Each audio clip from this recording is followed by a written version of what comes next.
Craig Kieswetter scored a brilliant 100, his first in the LV County Championship for more than a year, to help Somerset recover from an indifferent start in their crucial match with Warwickshire at Edgbaston.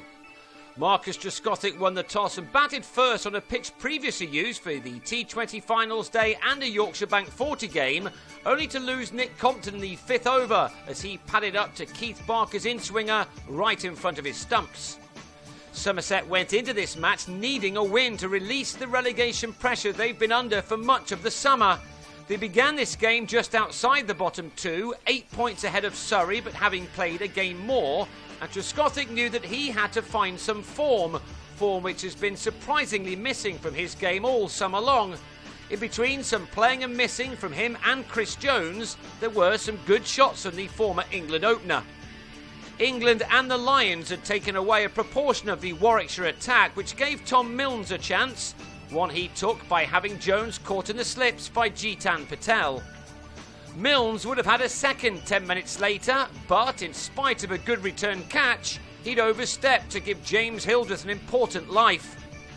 Amazingly, Trescothick has scored only 4 50s in 22 championship innings this season, and he fell 4 short of a fifth one as he edged Patel to Ricky Clark in the spinner's opening over. That brought Kieswetter to the crease, and he would have been hoping to continue the excellent form he's shown in one-day cricket recently. He needed to as well, as he came in with his side struggling again on 65 for 3, so Kieswetter looked to attack.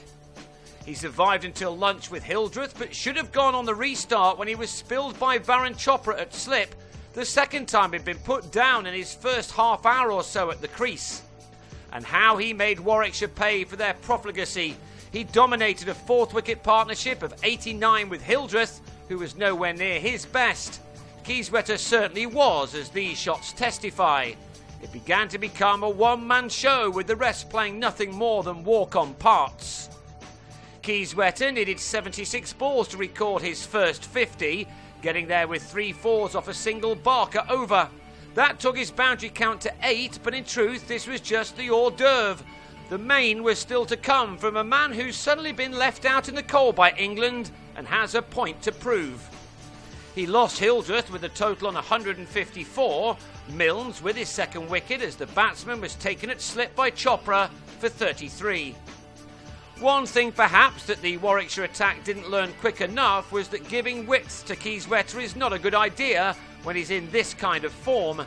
Debutant Ricardo Gordon was just one bowler who was punished by the batsman when he fell in too wide.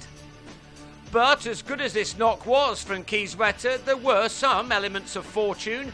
He was dropped for a third time and then edged this ball over the keeper and slipped for a boundary as he closed in on his 100. He moved from 90 to 96 with his first maximum, a terrifically timed shot of Patel, which carried some way. Then, to his 130th delivery, he got to 3 figures with a couple off Patel. It really was a special knock from Kieswetter, and one that was very much needed for his team. He'd struck that 1 6 and 14 fours in 2.5 hours at the crease, a great effort and one which would have been warmly appreciated by his teammates, especially those that had failed at the top of the order. For 32 overs, Kieswetter received some valuable support from Alex Barrow, who kept his end up to allow Kieswetter's innings to flourish.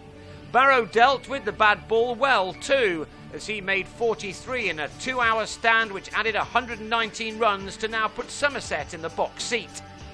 The partnership was ended when Barrow went back instead of forward and was bowled by a ball which turned from Patel. Peter Trigo then gave Patel his third wicket 2 balls later, as he perhaps went on the attack too early to give Barker a catch at mid-on. Kieswetter now went even more on the attack, hopeful of scoring as many runs as he could with the tail, which included debutant Piyush Chawla.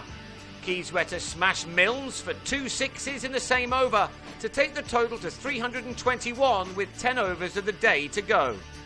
And within that, Somerset were bowled out as they collapsed after Kieswetter on 148, made from 192 balls, edged Barker behind to Tim Ambrose.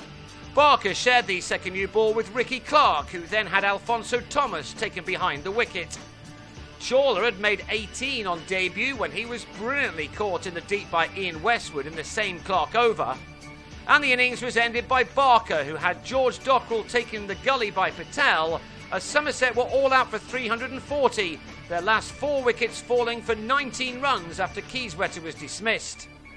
Debutant Gordon was then told to strap his pads on to go out as a night watchman to see out the one over that the home side had to face before the close. That Gordon did, with no runs being scored.